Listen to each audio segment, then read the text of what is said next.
Hi friends, good evening. എല്ലാവർക്കും നമസ്കാരം. കഴിഞ്ഞ ദിവസം നമ്മൾ ജി എസ് ടിയുടെ റീസ്ട്രക്ചറിങ്ങിനെ കുറിച്ച്, അതായത് ജി എസ് ടിയിലെ ഇപ്പോഴുള്ള 12% ടാക്സ് മിക്കവാറും 2026 ഫൈനാൻഷ്യൽ ഇയർ തുടങ്ങുമ്പോഴത്തേക്ക് ഈ 12% ടാക്സ് എലിമിനേറ്റ് ചെയ്യുന്നുള്ള റിപ്പോർട്ട് നമ്മൾ കഴിഞ്ഞ വീഡിയോ ചെയ്തിരുന്നു. അതിനിപ്പോൾ ഏകദേശം ഒരു സെർട്ടൻറ്റി അല്ലെങ്കിൽ സ്ഥിരീകരണം വന്നിരിക്കുകയാണ്. അതായത് നമ്മളുടെ പ്രൈം മിനിസ്റ്റേഴ്സ് ഓഫീസ് ഇതിനെ ഒരു ഗ്രീൻ സിഗ്നൽ അല്ലെങ്കിൽ പച്ചക്കൊടി കാട്ടി, അതായത് ജി എസ് ടിയുമായിട്ട് ബന്ധപ്പെട്ട ഈ പരിഷ്കരണങ്ങൾക്ക് വേണ്ടി നമ്മുടെ പ്രധാനമന്ത്രിയുടെ ഓഫീസിൽ നിന്നും അതിനൊരു ഗ്രീൻ സിഗ്നൽ അപ്രൂവൽ ലഭിച്ചു എന്നുള്ളൊരു വാർത്തയാണ് നമുക്ക് ഇതിനകത്തിൽ നിന്ന് മനസ്സിലാക്കാൻ സാധിക്കുന്നത്. കേന്ദ്ര ഗവൺമെന്റിന്റെ ഏറ്റവും സുപ്രീമായിട്ടുള്ള ഡിസിഷൻ മേക്കിംഗ് ബോഡിയാണല്ലോ പ്രൈം മിനിസ്റ്റേഴ്സ് ഓഫീസ് എന്ന് പറഞ്ഞു കഴിഞ്ഞാൽ. കാരണം നമ്മുടെ രാജ്യത്ത് എന്ത് തന്നെ നടന്നു കഴിഞ്ഞാലും അത് അതിൻ്റെ അന്തിമ തീരുമാനം പ്രൈം മിനിസ്റ്ററുടെ ഓഫീസിൽ നിന്നായിരിക്കും. ഏത് കാര്യത്തിനായാലും ശരി. PMO എന്ന് പറഞ്ഞാൽ വളരെ പവർഫുൾ ആയിട്ടുള്ള, പ്രൈം മിനിസ്റ്റർ എന്ന് നമ്മൾ പറയുമ്പോൾ പ്രൈം മിനിസ്റ്റേഴ്സ് ഓഫീസാണ്. ആ പ്രൈം മിനിസ്റ്റേഴ്സ് ഓഫീസ് എന്ന് പറയുമ്പോൾ രാജ്യത്തിൻ്റെ എല്ലാ തരത്തിലുള്ള കാര്യങ്ങളെക്കുറിച്ചും അന്തിമ തീരുമാനം ഉണ്ടാകുന്ന പ്രൈം മിനിസ്റ്റേഴ്സ് ഓഫീസാണ്. അത് യുദ്ധമായാലും ശരി, ഇതുപോലുള്ള സാമ്പത്തിക പരിഷ്കാരങ്ങളായാലും ശരി, മറ്റു രീതിയിലുള്ള പോളിസി മാറ്റേഴ്സ് എന്തു തന്നെയായാലും ശരി, അത് പ്രൈം മിനിസ്റ്റേഴ്സ് ഓഫീസിൽ നിന്നായിരിക്കും അതിൻ്റെ അന്തിമ തീരുമാനം ഉണ്ടാകുന്നത്. അപ്പോൾ അന്തിമ തീരുമാനം അവിടെ നിന്ന് ഉണ്ടാകാതെ മറ്റൊരു നീക്കുപോക്ക് ഒരു കാര്യത്തിനും ഉണ്ടാകത്തില്ല. അപ്പോൾ അങ്ങനെ ജി എസ് ടിയുടെ ഈ പരിഷ്കരണത്തിന് വേണ്ടി റിഫോംസ് എന്ന് പറയാം. അത് 2017 ജി എസ് ടി ആരംഭിച്ചതിന് ശേഷം നമ്മുടെ ഇന്ത്യയിൽ ആദ്യമായിട്ടാണ് ജി എസ് ടിയിൽ ഇത്ര എടുത്തു പറയത്തക്ക ഒരു പരിഷ്കരണം ഉണ്ടാകുന്നത് എന്നുള്ളതും ശ്രദ്ധേയമാണ്. സ്ലാബ് ഒഴിവാക്കുന്നത്, അതായത് സ്ലാബ് ഒഴിവാക്കുന്നത് 12%, ഇപ്പോൾ നിലവിലുള്ള 12% ടാക്സിൻ്റെ സ്ലാബ് ഒഴിവാക്കുകയും ഇൻപുട്ട് ടാക്സ്, ഇതൊക്കെ ചില ടെക്നിക്കൽ വേർഡ്സാണ്, ഇൻപുട്ട് ടാക്സ് ക്രെഡിറ്റിൽ കൂടുതൽ ഫ്രണ്ട്ലി ആയിട്ടുള്ള അല്ലെങ്കിൽ അല്പം കൂടെ ലളിതവൽക്കരിക്കുന്ന രീതിയിലുള്ള നീക്കങ്ങൾക്ക് വഴിയൊരുക്കുന്നതാണ് മാറ്റങ്ങൾ. അപ്പോൾ ഇത് രാജ്യത്തിന് ഗുണകരമാകും എന്നാണ് സാമ്പത്തിക വിദഗ്ധരുടെ പൊതുവെയുള്ള അഭിപ്രായം. പ്രോസും കോൺസും ഒക്കെ ഉണ്ട്. അനുകൂലവും പ്രതികൂലമായിട്ടുള്ള തീർച്ചയായിട്ടും അഭിപ്രായങ്ങളും അല്ലെങ്കിൽ പ്രസ്താവനകളും ഡിബേറ്റ്സും കൗണ്ടർ ഡിബേറ്റ്സും ഒക്കെ ഉണ്ടാകും തീർച്ചയായിട്ടും. നമുക്ക് എന്തിനായാലും അന്തിമ തീരുമാനം നമ്മുടെ ഭരണത്തിലിരിക്കുന്ന ഭരണ സംവിധാനത്തിൻ്റെ, എന്നുവെച്ചാൽ നമ്മുടെ ഇപ്പോൾ നിലവിലുള്ള ഗവൺമെൻറ്റിൻ്റെ, നരേന്ദ്രമോദി നയിക്കുന്ന ഗവൺമെൻറ്റിൻ്റെ പ്രൈം മിനിസ്റ്റേഴ്സ് ഓഫീസിൽ നിന്നായിരിക്കും അന്തിമ തീരുമാനം ഉണ്ടാകുന്നത്. അപ്പോൾ അതിനുശേഷം ബാക്കിയുള്ള അതിൻ്റെ ഗവൺമെൻറ്റൽ പ്രൊസീജിയേഴ്സ് നടക്കും. ഇപ്പോൾ പാർലമെൻറ്റിൻ്റെ മഴക്കാല സമ്മേളനം, മൺസൂൺ സെഷൻ, അതിനുശേഷം ജി എസ് ടിയുടെ കൗൺസിൽ ചേരുന്നുണ്ട്. ജി എസ് ടിയുടെ കൗൺസിൽ എന്ന് പറഞ്ഞാൽ ജി എസ് ടിയെ സംബന്ധിച്ച് ഏറ്റവും പവർഫുൾ ആയിട്ടുള്ള ബോഡിയാണ് ജി എസ് ടി കൗൺസിൽ എന്ന് പറയുന്നത്.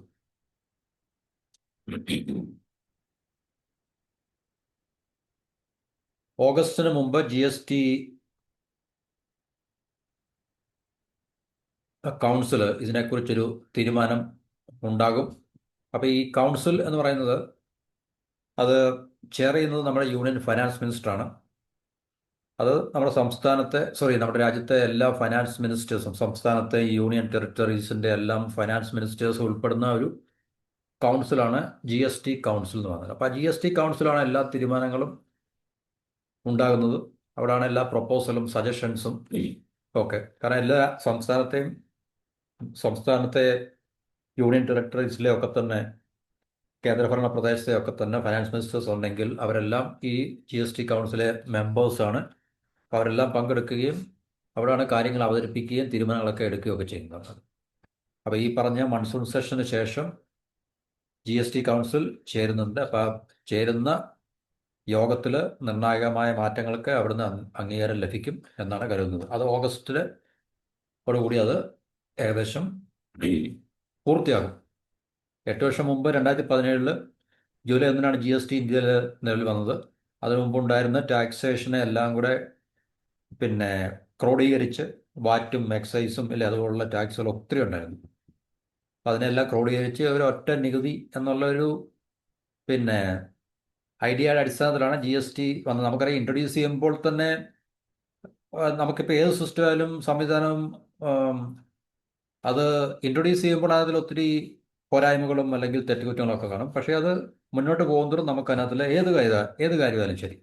അപ്പം നമ്മളായത്തിന് ഒരു കാര്യം ചെയ്യുമ്പോൾ ഇല്ലേ, തുടക്കത്തിൽ നമുക്ക് ഒത്തിരി പിഴവുകളോ അല്ലെങ്കിൽ മിസ്റ്റേക്കുകളോ ഒക്കെ വരും. എന്നാൽ തന്നെ നമ്മൾ മുന്നോട്ട് പോകുന്നതോറും ഈ മിസ്റ്റേക്കുകളിൽ നിന്നും അതിൻ്റെ പോരായ്മകളിൽ നിന്നും അല്ലെങ്കിൽ കുറവുകൾ എന്തൊക്കെയാണ് നമുക്ക് മനസ്സിലാക്കാനും പഠിക്കാനും ആ സിസ്റ്റത്തെ നമുക്ക് കൂടുതൽ മെച്ചപ്പെടുത്തിയെടുക്കാനും സാധിക്കും. അപ്പോൾ അങ്ങനെയാണ് രാജ്യത്തും ഈ പറഞ്ഞ ജി എസ് ടിയുടെ കാര്യത്തിൽ നടന്നുകൊണ്ടിരിക്കുന്നത്. അപ്പോൾ ഇതിനകത്തിൽ ഇത് വന്നതിന് ശേഷം ചെറുതും വലുതായിട്ടുള്ള ഒത്തിരി മാറ്റങ്ങൾ വന്നിട്ടുണ്ടായിരുന്നു. പക്ഷേ ഈ സ്ലാബിലൊന്നും മാറ്റം വരുത്തില്ല. അപ്പോൾ ഈ സ്ലാബിൽ മാറ്റം വരുത്തുക എന്നുള്ളത് ഒരു മേജറായിട്ടുള്ളൊരു ഡെവലപ്മെൻ്റ് ആണ്. അതാണ് ഇപ്പോൾ സംഭവിക്കാൻ പോകുന്നത്. അപ്പോൾ പുതിയ മാറ്റങ്ങളിലൂടെ ഉപയോക്താക്കൾക്കും വ്യാപാരികൾക്കും കൂടുതൽ നേട്ടം കൈമാറുകയാണ് ലക്ഷ്യം. പക്ഷേ ഉപയോക്താക്കൾക്ക്, കൺസ്യൂമേഴ്സിന് നമുക്കറിയാം, സാധാരണക്കാരന് എന്തായാലും തീർച്ചയായിട്ടും നേട്ടങ്ങളൊന്നും ഉണ്ടാകാൻ പോകുന്നില്ല. കാരണം സാധാരണക്കാരന് ടാക്സ് കൊടുത്ത് ഇപ്പം 12% സ്ലാബിൽ നിന്ന് 5%-ലേക്ക് ആക്കുകയാണെങ്കിൽ, കുറയ്ക്കുകയാണെങ്കിൽ തീർച്ചയായിട്ടും ചില സാധനങ്ങളുടെ ഈ 12% ടാക്സ് സ്ലാബിലുള്ള ഐറ്റംസിൻ്റെ വില കുറയാനുള്ള സാധ്യതയുണ്ട്. ചിലത് 18%-ലേക്ക് മാറ്റും. എസെൻഷ്യൽ കമ്മോഡിറ്റീസ് അല്ലാത്ത ലക്ഷറി ആയിട്ടുള്ള ചില പ്രോഡക്ട്സോ അല്ലെങ്കിൽ അതുള്ള സർവീസൊക്കെ 18% സ്ലാബിലേക്ക് മാറ്റും. കൂടുതലും 5%-ലേക്കാണ് വരാൻ പോകുന്നതെന്നാണ് പ്രതീക്ഷ. അത് ഉപഭോക്താക്കളെ സംബന്ധിച്ച്, ജനങ്ങളെ സംബന്ധിച്ച് അത് ഗുണകരമാകും എന്നുള്ളതാണ് ഒരു പ്രതീക്ഷ. പക്ഷേ അത് നമുക്ക്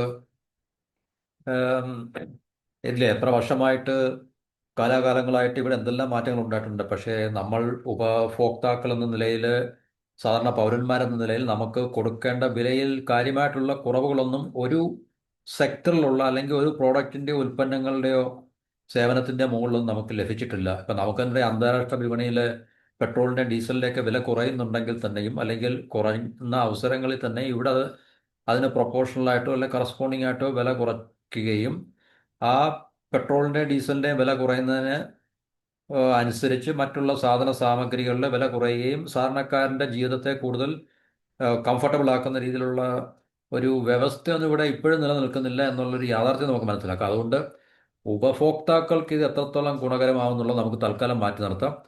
പിന്നെ കച്ചവടം ചെയ്യുന്നവർക്ക്, വ്യാപാരികൾക്ക് ചിലപ്പോൾ ഇല്ലേ, അത് അവർക്ക് ഏതെങ്കിലും തരത്തിലുള്ള പ്രയോജനങ്ങൾ അല്ലെങ്കിൽ ബെനിഫിറ്റ്സ് ഉണ്ടാക്കാം. പിന്നെ ഇത് റീസ്ട്രക്ചർ ചെയ്യുന്നുണ്ട്. അവർക്ക് ഇപ്പോൾ നിലനിൽക്കുന്ന ഒരു പിന്നെ ഫയലിങ്, റിട്ടേൺ ഇതുപോലുള്ള കാര്യങ്ങൾക്ക്, പേയ്മെൻറ്റ് ഓഫ് ടാക്സേഷൻ പേയ്മെൻറ്റ് ചെയ്യുന്നതിനൊക്കെ ഉള്ള കോംപ്ലക്സിറ്റീസ് ഒക്കെ ചിലപ്പോൾ അവർക്ക് ഒരുപക്ഷെ കുറഞ്ഞു കിട്ടുമായിരിക്കും. പക്ഷേ ഉപഭോക്താക്കളെ സംബന്ധിച്ച് അല്ലെങ്കിൽ കൺസ്യൂമേഴ്സിനെ സംബന്ധിച്ച്, ജനങ്ങളെ സംബന്ധിച്ച് ഇത് എത്രത്തോളം ബെനഫിഷ്യൽ ആകുമെന്ന് നമ്മളുടെ ഒരു ഇന്ത്യൻ പൗരൻ എന്ന നിലയിൽ ഇത്രയും വർഷമായിട്ട് നമ്മൾ ഇവിടെ മാറി വന്ന ഭരണ സംവിധാനങ്ങളൊക്കെ ഉണ്ടായിട്ടും ജനങ്ങൾക്ക് എത്രത്തോളം ഒരു സാധനം, കാരണം നമുക്കറിയാം നിത്യോപയോഗ സാധനങ്ങളായാലും മറ്റെല്ലാ സേവനങ്ങളുടെയൊക്കെ തന്നെ വില കാലാകാലങ്ങളായിട്ട് കൂടിക്കൊണ്ടിരിക്കുന്നതല്ലാതെ അതിനകത്തിൽ കൺസിഡറബിൾ ആയിട്ടുള്ള കാര്യമാത്രമായിട്ടുള്ള വിലക്കുറവോ അല്ലെങ്കിൽ ഒന്നും ഉണ്ടായിട്ടുള്ളതായിട്ട് നമുക്കറിയത്തില്ല. അപ്പം അതുകൊണ്ട് ഉപഭോക്താക്കളെ നമ്മൾ തൽക്കാലം മാറ്റി വെക്കുക. ഇതൊരു പക്ഷേ ബിസിനസ് ചെയ്യുന്നവർക്കും വലിയ ബിസിനസ് ചെയ്യുന്നവർക്കും ഒക്കെ നേട്ടമായിരിക്കും എന്നുള്ളൊരു യാഥാർത്ഥ്യം നിലനിൽക്കുന്നുണ്ട് അവിടെ. ഈ ബിസിനസ് ചെയ്യുന്നവർക്ക് എങ്ങനെ നേട്ടമാണെന്ന് ചോദിച്ചു കഴിഞ്ഞാൽ അവർക്ക് മോണിറ്ററി ടേംസിലുള്ള നേട്ടം അല്ലെങ്കിൽ തന്നെയും ഈ പറഞ്ഞ സിസ്റ്റം ഒന്നുകൂടെ സിംപ്ലിഫൈ ചെയ്യുന്നുണ്ട്. അവർക്ക് ഈ പറഞ്ഞ റിട്ടേൺസ് ഫയൽ ചെയ്യാനും അല്ലെങ്കിൽ അതുപോലുള്ള സിസ്റ്റം ഹാസിൽസ് എന്നൊക്കെ നമ്മൾ പറയത്തില്ലേ, സിസ്റ്റത്തിലുള്ള സങ്കീർണതകൾ അവർക്ക് ഒരുപക്ഷെ ഒഴിവാക്കി കിട്ടുന്നുണ്ട്. ചിലപ്പോൾ അവർക്ക് അത് പ്രയോജനകരമായിരിക്കാം. പക്ഷേ ഉപഭോക്താക്കളെ സംബന്ധിച്ച്, സാധാരണ ജനങ്ങളെ സംബന്ധിച്ച് ടാക്സേഷൻ ഇപ്പം 12% മാറ്റി 5%-ലേക്ക് ആക്കുക അല്ലെങ്കിൽ 18%-ലേക്ക് ആക്കുക എന്ന് മാത്രമേ ഉള്ളൂ. അല്ലാതെ ടോട്ടലായിട്ട് ഇപ്പം നിലനിൽക്കുന്ന ടാക്സേഷൻ സ്ലാബൊന്നും കുറയ്ക്കുന്നില്ല. 5% കുറച്ച് 2.5 ആക്കുന്നില്ല, 12% കുറച്ച് 6 ആക്കുന്നില്ല, 18 കുറച്ച് 9 ആക്കുന്നില്ല, ഇല്ല 28 കുറച്ചിട്ട് അതിൻ്റെ 50% ഒന്നും ആക്കുന്നില്ല.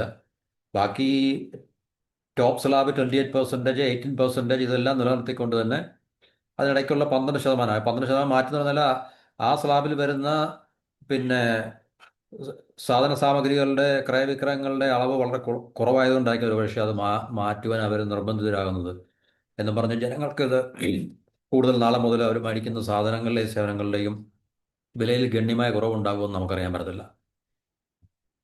ഇനി സ്ലാബ് ഒഴിവാക്കുന്നത് എന്തുകൊണ്ടാണ് നമ്മൾ നേരത്തെ പറഞ്ഞാണ് 5ഉം 12ഉം 18ഉം 28ഉം ഈ 4 സ്ലാബാണ് പ്രധാനമായിട്ടുള്ളത്. പിന്നെ നീൽ 0% ഉണ്ട്. പിന്നുള്ളത് വേറെ 1-2 എക്സ്ട്രാ സ്ലാബുകളുണ്ട്. എക്സ്ട്രാ സ്ലാബ് എന്ന് പറയുമ്പോൾ 0.2%ഉം 3%, അതായത് പ്രഷ്യസ് മെറ്റൽസ് അതുപോലുള്ള ഐറ്റംസിനൊക്കെയുള്ള ചില സ്പെഷ്യൽ റേറ്റ്സ് ഉണ്ട്. നിൽ റേറ്റ് ഉണ്ട്. പ്രധാനമായിട്ടും 5%, 12%, 18%, 28%, ഇത്ര ശതമാനമാണ് പ്രധാനമായിട്ടും ഈ GSTയിലുള്ളത്. അപ്പോൾ ഇതിൽ 12% സ്ലാബ് ആണ് ഇപ്പോൾ ഒഴിവാക്കാൻ തീരുമാനിച്ചിരിക്കുന്നത്. അപ്പോൾ അങ്ങനെ ഒഴിവാക്കുമ്പോൾ തീർച്ചയായിട്ടും ഇപ്പോൾ ഏതൊക്കെ സാധനങ്ങളും സേവനങ്ങളുമാണ് ഈ 12% കവർ ചെയ്തിരിക്കുന്നത് അതിനെ 5ലേക്കോ 18ലേക്കോ മാറ്റാനാണ് ഇപ്പോഴത്തെ അവരുടെ ലക്ഷ്യം എന്ന് പറയുന്നത്. സാധാരണക്കാർ ഏറ്റവും കൂടുതൽ ഉപയോഗിക്കുന്ന സാധനങ്ങളും സേവനങ്ങളും 12% സ്ലാബിലുള്ള വസ്തുക്കളാണ്. ഇവയെ 5%ലേക്ക് മാറ്റിയാൽ സംസ്ഥാനങ്ങൾക്കും കേന്ദ്രത്തിനും നികുതി വരുമാനത്തിൽ വലിയ നഷ്ടം വരും. അത് നമ്മൾ കഴിഞ്ഞ വീഡിയോയിൽ പറഞ്ഞ 70,000 മുതൽ 80,000 രൂപ വരെയുള്ള നികുതി നഷ്ടം ഈ 2 വിഭാഗത്തിനും കൂടെ ഉണ്ടാകാം ഒരു വർഷം. വർഷാവർഷമാണ്, മാസമാണെന്ന് ഇതിൽ പറഞ്ഞിട്ടുള്ളത്. 70,000 മുതൽ 80,000 വരെയുള്ള നഷ്ടം ഉണ്ടാകാൻ എസ്റ്റിമേഷൻ, അത് വർഷത്തിലായിരിക്കാം ചിലപ്പോൾ. അപ്പോൾ ഈ സ്ലാബ് ഒഴിവാക്കുമ്പോൾ തീർച്ചയായിട്ടും ഇതിനകത്തുള്ള അഭിപ്രായ വ്യത്യാസങ്ങളുണ്ടാകാം, പ്രതിസന്ധികളുണ്ടാകാം, പ്രതിരോധം സൃഷ്ടിക്കാം പല സംസ്ഥാനങ്ങളും. അത് പ്രത്യേകിച്ച് BJP ഭരിക്കുന്ന സംസ്ഥാനങ്ങളാണ്. കാരണം റവന്യൂ കൂടുതൽ കിട്ടിക്കൊണ്ടിരിക്കുന്ന സംസ്ഥാനങ്ങൾക്ക് ഒരുപക്ഷെ അതൊരു തിരിച്ചടിയായിരിക്കാം. കാരണം അവർക്ക് റവന്യൂ കുറയുമെന്നുള്ളൊരു ഭയം, ആശങ്കയുണ്ട്. അപ്പോൾ നമ്മൾ പറഞ്ഞത് ഈ സംസ്ഥാനങ്ങളെയൊക്കെ അനുനയിപ്പിക്കാൻ, അതായത് ഈ BJP ഭരിക്കുന്ന സംസ്ഥാനങ്ങളെ പ്രത്യേകിച്ച് അനുനയിപ്പിക്കാൻ, സമവായത്തിലെത്താൻ വേണ്ടി കേന്ദ്ര സർക്കാർ, ഗവൺമെൻറ് അമിത്ഷായെ ചുമതലപ്പെടുത്തിയിരുന്നു എന്നുള്ളത് നമ്മൾ കഴിഞ്ഞ വീഡിയോയിൽ പറഞ്ഞാണ്. സാമ്പത്തിക വിദഗ്ധർ പൊതുവെയുള്ള അഭിപ്രായം പറയുന്നത് GSTയിലെ പരിഷ്കരണം നടത്തുന്നത് രാജ്യത്തിന് ഗുണകരമായിരിക്കും. ഇതെന്തായാലും തീർച്ചയായിട്ടും ഇന്നല്ലെങ്കിൽ നാളെ ഇപ്പോൾ നിലവിലുള്ള സ്ലാബുകളുടെ എണ്ണം കുറയ്ക്കാനുള്ള സാധ്യതകൾ ഉണ്ട്. കാരണം അത് തീർച്ചയായിട്ടും നമുക്കറിയാം, ഇതിനകത്തിൽ ഏറ്റവും കൂടുതൽ സ്റ്റേക്ക് ഉള്ളത് കോർപ്പറേറ്റ്സ്, ബിസിനസ് ഇല്ലേ സെക്ടറിനാണ്. ഇപ്പം ഇന്ത്യയിലെ confederation of Indian industry, CII, അതിനകത്തിലെ ഇന്ത്യയിലെ അംബാനി മുതൽ അതിന് മുതൽ താപ്പോട്ടുള്ള എല്ലാ ബിസിനസ് യൂണിറ്റ്സും അല്ലെങ്കിൽ ഇൻഡസ്ട്രിയലിസ്റ്റും അതിനകത്തിൽ മെമ്പേഴ്സാണ്. ഇന്ത്യയിലെ ഏറ്റവും പവർഫുൾ ആയിട്ടുള്ളൊരു ബോഡി ആണ് വ്യവസായികളുടെ. അപ്പോൾ അവർക്ക് ഏത് സർക്കാർ ഇവിടെ വന്നു കഴിഞ്ഞാലും അതിനെ സ്വാധീനിക്കാൻ പറ്റും. ഇപ്പോൾ ബജറ്റ് തുടങ്ങുന്നതിന് മുമ്പായാലും ശരി, സോറി, തൊണ്ടയ്ക്ക് പ്രശ്നമുണ്ട്. ബജറ്റ് തുടങ്ങുന്നതിന് മുമ്പായാലും CIAയുടെ റെപ്രസെൻറ്റേറ്റീവ്സിന് അല്ലെങ്കിൽ ഓരോ ഇൻഡസ്ട്രിയൽ റെപ്രസെൻറ്റേറ്റീവ്സിനെ ഒക്കെ തന്നെ ഇന്ത്യയുടെ അതാത് കാലത്തുള്ള ഫിനാൻസ് മിനിസ്റ്റർ കാണുകയും നടത്തുകയും ഒക്കെ തന്നെ ചെയ്യും. പക്ഷേ നമ്മളെപ്പോലുള്ള ജനങ്ങളുടെ റെപ്രസെൻറ്റേറ്റീവിനെ ആരും കാണാറില്ല. ജനങ്ങളുടെ റെപ്രസെൻറ്റേറ്റീവ് ആണല്ലോ പാർലമെൻറ്റിൽ നമ്മുടെ MPs ഒക്കെ തന്നെ. ഒരു MP ആയിട്ടും ഭരണത്തിലിരിക്കുന്ന ഗവൺമെൻറ്റിൻ്റെ ഫിനാൻസ് മിനിസ്റ്റർ ബജറ്റ് അവതരണത്തിന് മുമ്പ് ഒരു MPയെ കണ്ടും ചർച്ച നടത്തുക, നിങ്ങളുടെ കോൺസ്റ്റിറ്റ്യുവൻസിലുള്ള ജനങ്ങൾക്ക് വേണ്ടി എന്താണ് ഞങ്ങൾ ചെയ്യേണ്ടത്, അല്ലെങ്കിൽ എന്തെല്ലാം ബുദ്ധിമുട്ടുകളാണ് ഉള്ളതെന്നൊന്നും ചോദിച്ചതായിട്ടുള്ള നമുക്കറിവില്ല. പക്ഷേ ഇൻഡസ്ട്രിയലിസ്റ്റിൻ്റെ ഗ്രൂപ്പിനെ പവർഫുൾ ബോഡീസ്, ഇൻഫ്ലുവൻസ് ഉള്ള ബോഡീസ് ഏതൊക്കെയാണ് അവരെയൊക്കെ ഭരണത്തിലിരിക്കുന്ന ഗവൺമെൻറ്റുകളും അവരുടെ ഫിനാൻസ് മിനിസ്റ്റേഴ്സും അതാത് കാലത്ത് ബജറ്റ് അവതരണത്തിന് മുമ്പും അതിനുശേഷമൊക്കെ തന്നെ അവർക്ക് വേണ്ടത് ചെയ്തു കൊടുക്കാറുണ്ട്. നികുതി കുറയ്ക്കുകയോ നികുതി റാഷണലൈസ് ചെയ്യുകയോ ഒക്കെ തന്നെ ചെയ്തിട്ടുണ്ട്, ഇപ്പോഴും ചെയ്യുന്നുണ്ട്. അപ്പോൾ തീർച്ചയായിട്ടും ഇത് ഈസ് ഓഫ് ഡൂയിങ് ബിസിനസ്സിൻ്റെ ഒരു ഭാഗമാക്കി മാറ്റുവാൻ വേണ്ടിയായിരിക്കാം ഇങ്ങനെയൊക്കെയുള്ള കാര്യങ്ങൾ നല്ലത്. കാരണം GST ഉള്ള രാജ്യങ്ങൾ നമ്മൾ പരിശോധിച്ച് കഴിഞ്ഞാൽ, ഇപ്പോൾ അമേരിക്കയിലും സിംഗപ്പൂർ ഇതുപോലുള്ള രാജ്യങ്ങളൊക്കെ തന്നെ, ഫ്രാൻസ് ഇതുപോലുള്ള രാജ്യങ്ങളൊക്കെ തന്നെ GST ആണെന്ന്. അപ്പോൾ ഇവിടെയൊക്കെ പറഞ്ഞാൽ വളരെ റാഷണലൈസ് ടാക്സേഷൻ റേറ്റ്സ് ഒക്കെ സ്ട്രക്ചറൊക്കെ വളരെ റാഷണലൈസ് ചെയ്തിട്ടുള്ളൊരു സംവിധാനമാണ്. അപ്പോൾ സിംഗപ്പൂരിനെ പോലുള്ള വളരെ സൊഫിസ്റ്റിക്കേറ്റഡ് ആയിട്ടുള്ളൊരു സ്ഥലത്തൊക്കെ പറഞ്ഞാൽ ഇതൊക്കെ വളരെ ഏറ്റവും അത്യാധുനികമായിട്ടുള്ള രീതിയിലാണ് സ്ട്രക്ചർ ചെയ്തിരിക്കുന്നത്. അപ്പം ആ ഒരു തലത്തിലേക്ക് ഇന്ത്യ ഇന്നല്ലെങ്കിൽ നാളത്തെ ഭാവിയിൽ കൊണ്ടെത്തിക്കുക. ഗ്ലോബൽ കോർപ്പറേഷൻസിനും ഇവിടെയുള്ള കോർപ്പറേഷൻസിനും വളരെ ഹാസിൽ ഫ്രീ ആയിട്ട്, സങ്കീർണതകളൊന്നും ഇല്ലാതെ ബിസിനസ് ചെയ്യാൻ അവർക്കുള്ള ഫെസിലിറ്റി ഉണ്ടാക്കി കൊടുക്കുക എന്നുള്ളത് മാത്രമേ ഇനി അതിൽ നമുക്ക് മനസ്സിലാക്കാൻ സാധിക്കത്തുള്ളൂ. അല്ല നമുക്ക് ജനറൽ പബ്ലിക്കിന് കൺസ്യൂമേഴ്സിനൊന്നും ഇതുകൊണ്ട് വലിയ പ്രയോജനം കിട്ടാൻ പോകുന്നില്ല. കാരണം അങ്ങനെയാണെങ്കിൽ ഇതിനു മുമ്പുള്ള മാറ്റങ്ങളൊക്കെ തന്നെ ജനങ്ങളുടെ പിന്നെ അല്ലേ വെൽഫെയറുമായിട്ട് ബന്ധപ്പെടുത്തി നമുക്ക് ടാക്സേഷൻ ഒക്കെ തന്നെ ഏറ്റവും കൂടുതൽ ഹാർഷായിട്ടുള്ള ടാക്സേഷൻ ലോസ് ഉള്ളതും ടാക്സ് ഉള്ളതും ഒക്കെ തന്നെ ഇന്ത്യയിലുമാണ്. വൺ ഓഫ് ദ കൺട്രീസ് ആണ്. അപ്പോൾ ഇവിടെ നമ്മളെ ജനങ്ങളുടെ അല്ലെങ്കിൽ ഉപഭോക്താക്കളുടെ ഒന്നും ജീവിതത്തെയോ അല്ലെങ്കിൽ ജീവിത നിലവാരത്തെയൊന്നും ഇത് ബാധിക്കാൻ പോകുന്നില്ല എന്നുള്ള കാര്യം വളരെ സത്യമാണ്. ഇപ്പം നികുതി ഇളവിലൂടെ സാമ്പത്തിക ക്രയവിക്രയങ്ങൾക്ക് വേഗത കൂടും. അത് ഈ കൂടുന്നത് കച്ചവടക്കാരെ മാത്രമേ അത് സഹായിക്കത്തുള്ളൂ. കൂടുതൽ പണം ചെലവഴിക്കാൻ ഉപഭോക്താക്കൾ ശ്രമിക്കുമെന്ന് ഇവർ പറയുന്നു. അത് വേറൊരു വഴിയാണത്. കാരണം ജനങ്ങളുടെ പർച്ചേസിങ് പവർ കൂട്ടാൻ ടാക്സേഷൻ കുറച്ചു കഴിഞ്ഞാൽ അല്ലെങ്കിൽ എടുത്തു കളഞ്ഞാൽ പറ്റും എന്നുള്ളത് സത്യമാണ്. പക്ഷേ ഇവിടെ ടാക്സേഷൻ പൂർണ്ണമായിട്ട് എടുത്ത് മാറ്റുന്നില്ല. 12% സ്ലാബ് മാത്രമേ മാറ്റുന്നുള്ളൂ. ആ സ്ലാബിലുള്ള ഐറ്റംസ് ബാക്കിയുള്ള ടാക്സ് സ്ലാബിലേക്ക് മാറ്റിയാണ്. അപ്പോഴും അവിടെ ടാക്സ് നിലനിൽക്കുന്നുണ്ട്. നമുക്കറിയത്തില്ല ഏതൊക്കെ ഐറ്റംസ് 5ലേക്ക് മാറ്റുന്നു, ഏതൊക്കെ ഐറ്റംസ് 18ലേക്ക് മാറ്റുന്നു. കൂടുതൽ 5ലേക്കാണോ കൂടുതൽ 18ലേക്കാണോ നമുക്കറിയത്തില്ല. അതൊക്കെ ഈ പറഞ്ഞ GST കൗൺസിലിൻ്റെ ഓഗസ്റ്റിലുള്ള മീറ്റിങ്ങോടെ കഴിഞ്ഞ് മാത്രമേ നമുക്കത് മനസ്സിലാക്കാൻ സാധിക്കത്തുള്ളൂ.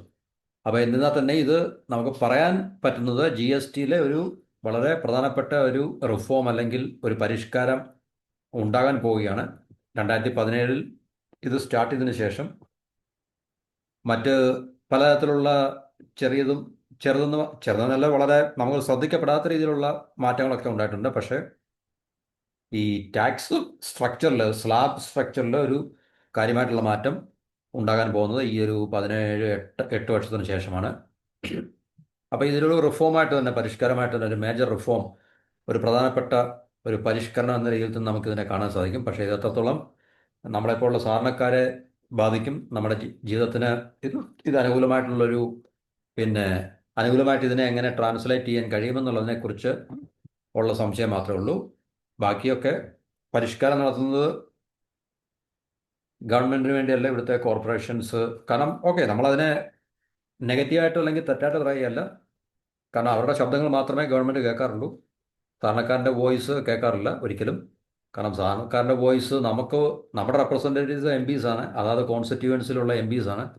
ആ MPസിനെ ഒന്നും വിളിച്ച് നമ്മുടെ ഫൈനാൻസ് മിനിസ്റ്ററോ അല്ലെങ്കിൽ പ്രൈം മിനിസ്റ്റേഴ്സ് ഓഫീസിൽ നിന്നും ചർച്ചകൾ നടത്തി നിങ്ങളെ കോൺസ്റ്റിറ്റ്യുവൻസിയിലുള്ള ജനങ്ങളുടെ പ്രശ്നങ്ങൾ എന്താണ്, അവർക്ക് GST കൊണ്ട് അവർ പൊറുതിമുട്ടുന്നുണ്ടോ, ടാക്സ് കൊണ്ട് പൊറുതിമുട്ടുന്നുണ്ടോ, ഈ GST റേറ്റ് കുറയ്ക്കേണ്ടതുണ്ടോ, ഇങ്ങനെയുള്ള ചർച്ചകളൊന്നും നമ്മുടെ റെപ്രസെൻറ്റേറ്റീവായിട്ടുള്ള MPസിനായിട്ടൊന്നും മീറ്റിങ്ങുകളൊന്നുമില്ല. പക്ഷേ ഇൻഡസ്ട്രിയൽ ബിസിനസ് ഹൗസുമായിട്ടും അവരുടെ പവർഫുൾ ബോഡീസുമായിട്ടൊക്കെ ഫൈനാൻസ് മിനിസ്റ്റർ മീറ്റ് ചെയ്യാറുള്ളൂ.